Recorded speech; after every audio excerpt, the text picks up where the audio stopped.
Did you know that Daniel was already 80 years old when he was thrown into the lion's den, and that he spent an entire night there without receiving a single scratch? Are you wondering how that's possible and why he was in that situation? In this video, we'll tell you about Daniel and the lion's den, exploring its many symbolic meanings. Daniel's story begins in the 6th century BC, a time of great turmoil for the ancient Near East. Daniel came from a high-ranking Jewish family in Judah. His life changed drastically when King Nebuchadnezzar of Babylon laid siege to Jerusalem in 605 BC, deporting many of its inhabitants to Babylon, including a young Daniel. Despite being a prisoner, Daniel stood out for his extraordinary qualities. According to the scriptures, Nebuchadnezzar ordered Ashpenaz, one of the chief court officials, to select some young Israelites from noble families for royal service. This tells us that Daniel belonged to the Judahite nobility. The candidates had to be without physical defects, good-looking, quick learners, well-educated, insightful, and skilled, ready to serve in the royal palace. Ashpenaz's task was to train these young men in the Babylonian language and culture. The king decided to feed them with food and wine from his own table to keep them healthy. Unlike other prisoners, these young men were to study for 3 years, after which they would enter royal service. Among those selected was Daniel, chosen for his intelligence, wisdom, and distinguished origins, which led him to play an important role in the Babylonian government. We must now turn our attention to the book of Isaiah, because at this juncture, a prophecy of his has just come true. Daniel was born during the reign of King Josiah, a time marked by a spiritual renaissance in the nation of Judah. However, shortly after Josiah's death, the people fell back into rebellion, making divine punishment inevitable. More than a century earlier, the prophet Isaiah had issued a warning. He had proclaimed, "The time will come when everything stored in your houses and what your ancestors have accumulated until now will be carried off to Babylon. Nothing will be spared, and some of your descendants, whom you will father, will become eunuchs in the palace of the king of Babylon." This prophecy was fulfilled when Nebuchadnezzar, king of Babylon, deported the most promising youths of Jerusalem, including Daniel. The scriptures provide few details about Daniel's family. It's unclear whether they were aware of Isaiah's prophecy or recognized its fulfillment. It's hard to imagine the emotions they must have felt seeing Daniel taken away. How would you have felt? It's also interesting to note that Nebuchadnezzar had another purpose in deporting not only the youths, but also the Israeli worship objects. Taking them away and placing them in his temple in Babylon was a strong symbolic gesture, almost declaring, "My God is superior to your God." Now it was up to the God of Israel to prove his supremacy. Daniel, along with his 3 friends, Hananiah, Mishael, and Azariah, better known by their Babylonian names Shadrach, Meshach, and Abednego, underwent 3 years of intense training. Although they were prisoners, total conformity to the king's service was expected from them. However, Daniel decided to take a different path. He chose not to defile himself with the food and wine intended for the king's elect, asking the chief official for permission to abstain from such provisions. If you were Nebuchadnezzar, how would you have reacted to a prisoner who refuses your generosity? Imagine offering food of the highest quality, worthy of a king, literally from your table, and seeing it refused. Such an act could have led to the death penalty for insubordination. So, why did Daniel choose to take such a bold step? Let's consider his possible reasons. First of all, some of the foods offered could have violated the dietary laws described in Leviticus 11. This text bans the consumption of certain animals such as pigs and horses, which were commonly eaten in Babylonian culture. Then there's the wine, not specifically prohibited by Jewish laws as impure, but it could have been consecrated to Babylonian gods. Daniel might have also taken a Nazirite vow, which includes severe restrictions on the consumption of certain foods and drinks. Equally crucial was the issue of eating meat that had been sacrificed to idols. Although more prominent in the context of the New Testament, this practice was problematic for Jews in the diaspora, who sought to avoid eating foods offered to other gods. This prohibition is a frequent topic in discussions among early Christian communities, as described in Paul's writings. Furthermore, eating from the king's table could be interpreted as a sign of loyalty and submission to the ruler of Babylon. Remember the case of King Jehoiakim, who by accepting the king's food symbolized his loyalty to Nebuchadnezzar? Daniel, while accepting the education and new name imposed by the Babylonian court, firmly decided not to partake in the royal banquets. This was not just a dietary refusal, but a clear statement of his independence and dedication to his God. Daniel opted for a diet based solely on vegetables and water, excluding all other types of food offered by the king. This dietary choice was a stance not just of diet, but of principle. Have you ever been in a situation where you had to defend your principles, even at the risk of serious consequences? Daniel faced this test and remained steadfast in his decision. The chief of the king's guards hesitated to follow Daniel's proposal, fearing that without the nourishment provided by the court, he and his friends would appear less vigorous compared to the other young men, putting him in a difficult position with the sovereign. He expressed his concerns, saying, "I fear for my life before the king, who has personally decided your diet. How could I justify your neglected appearance before him? I would risk my life for your cause." Daniel then suggested that his guardian put them to a test. Daniel proposed, "Test us for just 10 days. During this time, allow us to eat only vegetables and water. Afterwards, you can compare our physical condition with that of the others who consume the king's meals and decide based on what you observe." The chief of the guards agreed, and after the trial period, he was amazed to see Daniel and his companions significantly more robust and healthy than their peers who were regularly fed with royal dishes. From that moment on, he decided to replace their diet with the experimental one. God endowed Daniel and his 3 friends with deep understanding in all written and wise matters.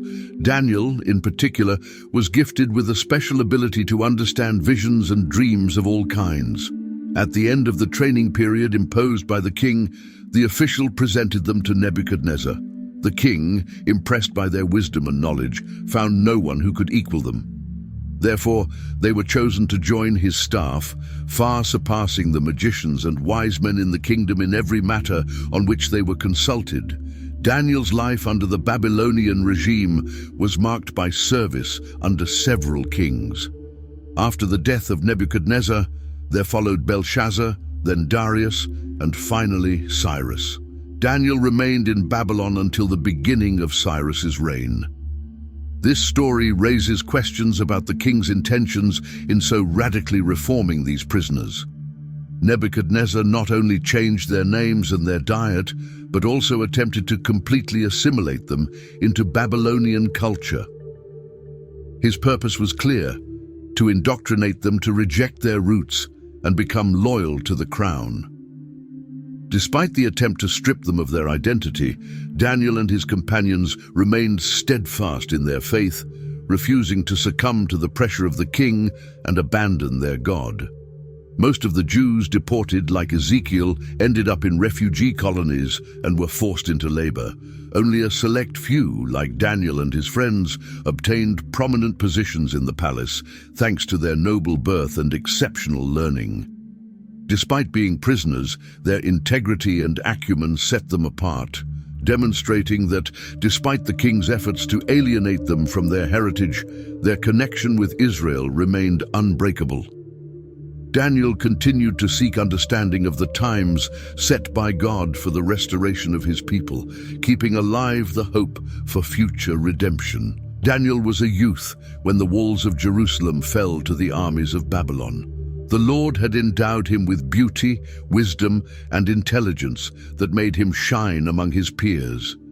Nebuchadnezzar, eager to demonstrate his supremacy over Judah, had brought Daniel and other promising young men to his palace, not only as a sign of his triumph, but also to enrich his council with fresh and discerning minds. Though the kingdom of Judah lay in ruins, God's plan for Daniel was far from complete. He soon earned a prominent position at the court of Babylon, recognized for his ability to interpret dreams and visions, thereby increasing his esteem with the king and his advisors. Daniel's first major test came when Nebuchadnezzar was tormented by a dream that disturbed his spirit. Upon waking, unable to remember or interpret the dream, the king summoned all the wise men of Babylon, demanding not only that they interpret the dream, but that they first tell him what he had dreamt. Faced with such an impossible request, the lives of all the wise men, including Daniel's, hung in the balance.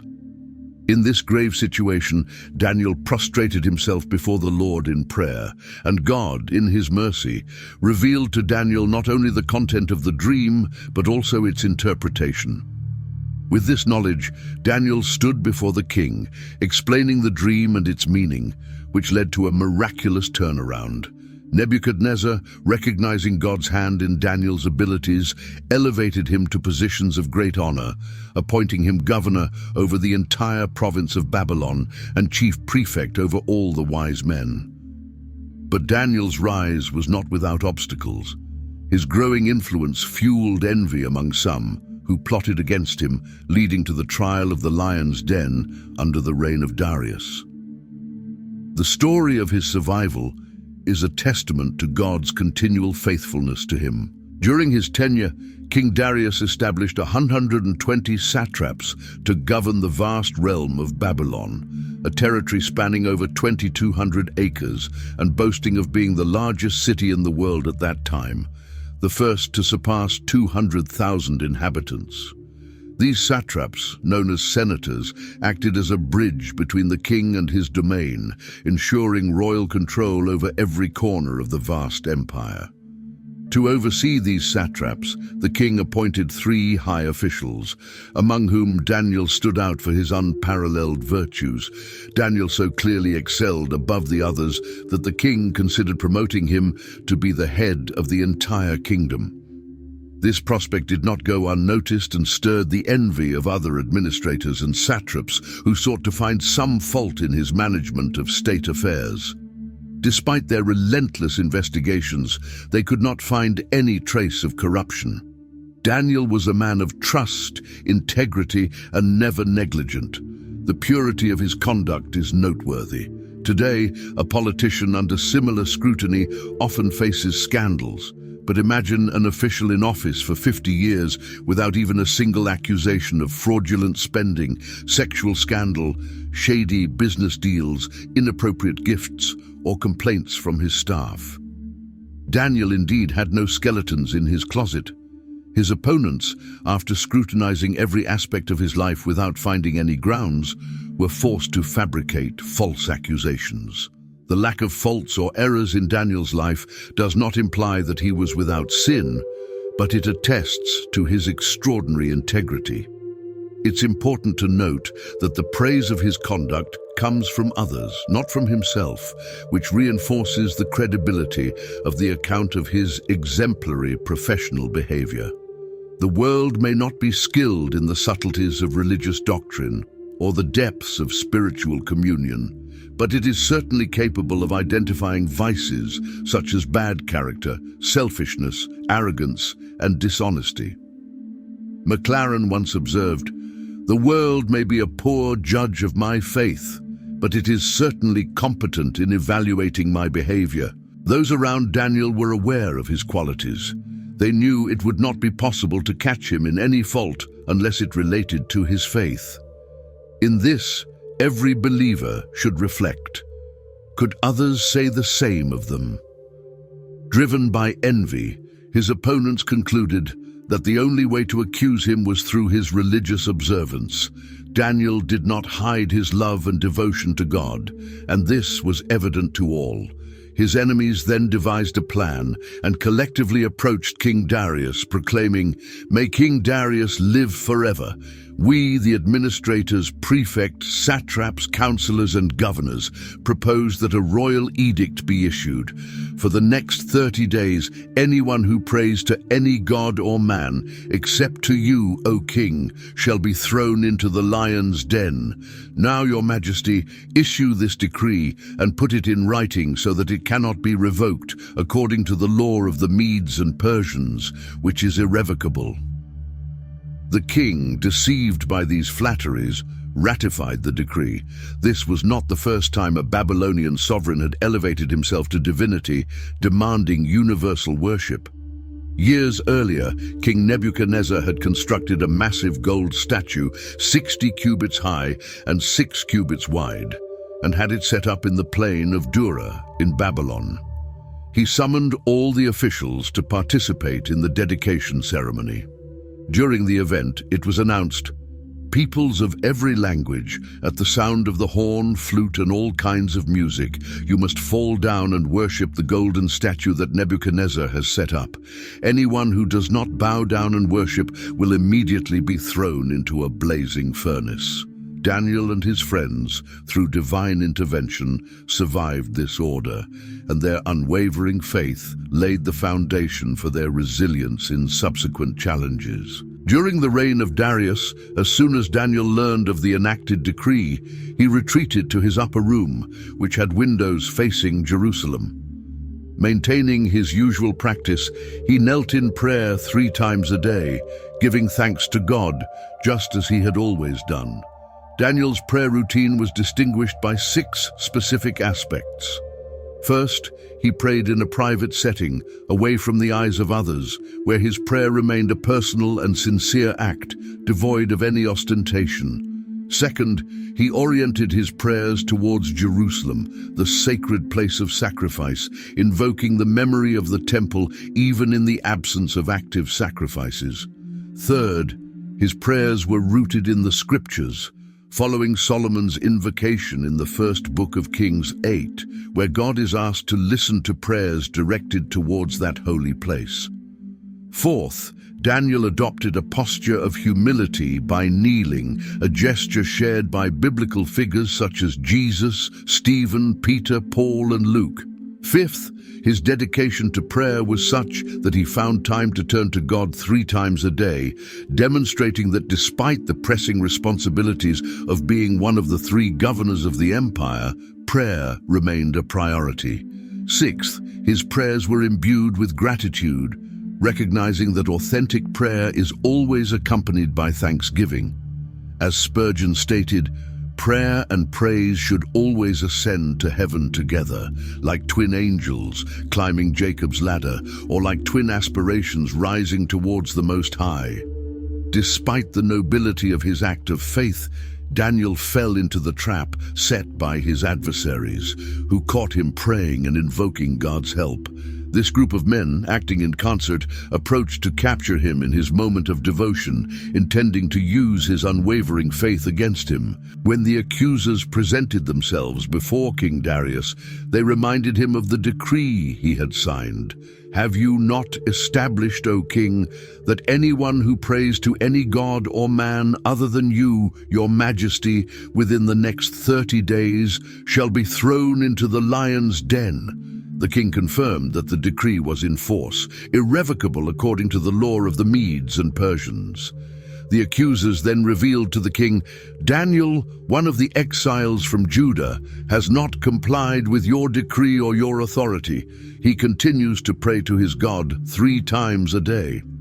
This news deeply troubled King Darius, who was genuinely fond of Daniel. Darius spent the entire afternoon desperately seeking a way to save his trusted servant. It's important to note that Daniel did not alter his behavior in response to the decree. He neither intensified nor reduced his prayers, but persevered in his habitual spiritual practice. Such constancy was not an act of defiance to provoke martyrdom, but rather the continuation of a faith commitment that had marked his entire life. The accusers portrayed Daniel as someone who scorned royal authority.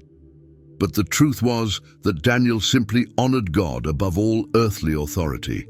King Darius, unlike many, did not look for excuses or scapegoats, but acknowledged his own responsibility in the matter. Although he was displeased with Daniel's adversaries, he knew the mistake was his own.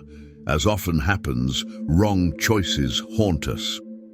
Darius understood this and sought to mitigate the consequences of his decisions until the last possible moment.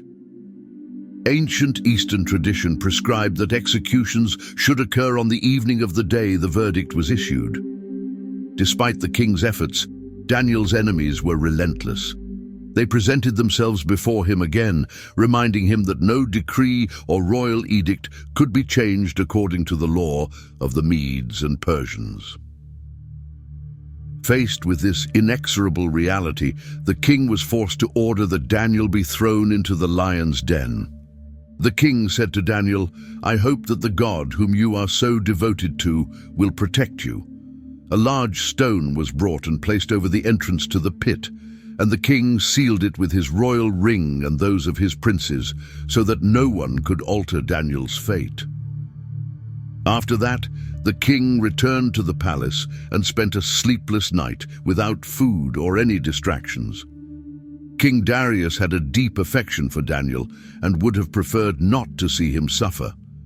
However, the laws of the Medo-Persian Empire, once enacted, were absolute and could not be revoked, as dictated by the strict legal tradition of that time. Even though Darius was emotionally attached to Daniel, he was bound by the law he had reluctantly endorsed. Despite this, Darius hoped that Daniel's God might intervene on his behalf.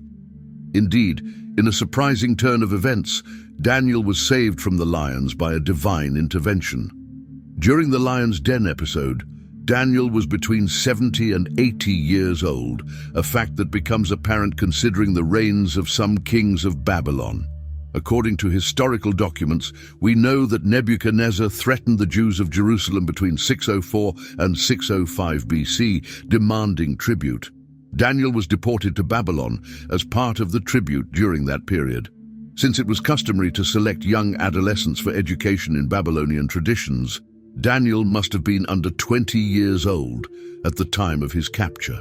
Knowing the year of his arrival in Babylon and his age at that time, we can calculate his age during other significant events in his life, based on related historical events. For example, the Bible recounts that after the killing of King Belshazzar, Darius the Mede took the throne, appointing Daniel as head of his advisors.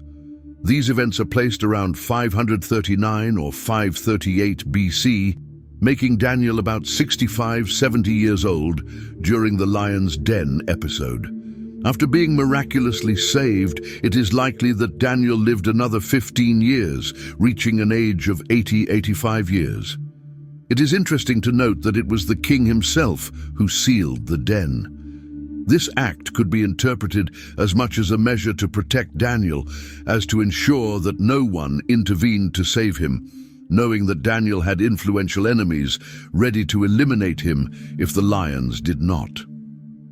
Probably, Daniel spent a more serene night than King Darius. Daniel, accustomed to daily prayer, did not need to begin only on that extraordinary occasion. His consistent practice of prayer was an integral part of his life, making it natural for him to turn to God even in the lion's den. At the first light of dawn, the king, filled with anxiety, rushed to the den. Approaching, he called out to Daniel with a voice full of concern, "Daniel, servant of the living God, has the God to whom you dedicate yourself continuously been able to protect you from the lions?" Daniel replied, "May the king live forever. My God sent an angel to shut the lions' mouths. They have not harmed me because I was found innocent before him. And before you, O king, I have done no wrong." Overwhelmed with joy, the king immediately ordered that Daniel be lifted out of the pit. Once out, there was no wound found on him, a testament to his unwavering faith. Later, by royal decree, those who had slandered Daniel were thrown into the pit along with their families. The lions attacked them before they even hit the ground, erasing every trace of them. Imagine Darius, sleepless, waiting only for dawn to see how Daniel was faring, as he was truly fond of him. It is uncertain whether Daniel actually saw an angel during the night he spent in the lion's den. However, he was convinced that God had sent his messenger to protect him. As reported in Hebrews 1:14, angels are ministering spirits sent to aid those who will inherit salvation. In this episode, an angel was specifically sent to meet Daniel's needs. His safety was secured by his deep faith, which allowed him to emerge unscathed from the ordeal among the lions. When the lions attacked and killed Daniel's accusers before they could even reach the bottom of the pit, this episode underscored the clear divine intervention in protecting Daniel. The fact that the lions acted so swiftly against Daniel's enemies while he remained unharmed throughout the night unequivocally demonstrates that there were no natural causes that could explain their inactivity towards him. Instead, his safety can be attributed to angelic protection, as suggested by Daniel's faith and the scriptures. After Daniel was freed from the lions, King Darius decided to pay homage to Daniel's God by sending a message to all nations and peoples of every language in the world. In his decree, the king urged everyone to respect and revere the God of Daniel, proclaiming that he is a living God whose kingdom will never be destroyed and whose dominion will last forever. He also stated that God is able to save and rescue, showing signs and wonders both in the heavens and on earth, and he celebrated Daniel's deliverance from the danger of the lions. With this act, Daniel not only continued to thrive under the reign of Darius, but also under that of Cyrus the Persian. Daniel thus emerges as an example of how to adapt and endure in cultures different from one's own, a principle that remains particularly relevant for modern Christians. Living in a culture that is not Christian or where Christianity is illegal and dangerous requires unwavering faith and a commitment to the non-negotiable principles of one's faith, just as demonstrated by Daniel. This story not only highlights God's faithfulness, but also how we can trust in him and remain steadfast in his teachings, regardless of circumstances. Additionally, Daniel is seen as a prefigurative figure of Christ in the Old Testament, a divine example that foreshadows the Messiah, teaching through his life and actions how to live righteously in the face of challenges and adversity. Daniel is described as blameless, a quality he shares with Jesus. The miracle of the lion's den not only demonstrates his integrity, but also parallels the trial of Jesus before Pontius Pilate. Daniel's salvation from certain death and his emergence unscathed recall the resurrection of Jesus, also a proclaimed victory over death. The narrative of Daniel in the lion's den is rich with lessons. Now, I'd like to know which aspect of this story struck you the most, or what you find particularly surprising. If this video has enriched you, I invite you to like it and share it. Express your thoughts in the comments. Your input is very valuable. More exciting content is on the way, so don't forget to subscribe to stay up to date. In the meantime, you can watch other videos on the screen to delve deeper into the scriptures. Thank you for following us, and may the Lord bless and guide your day.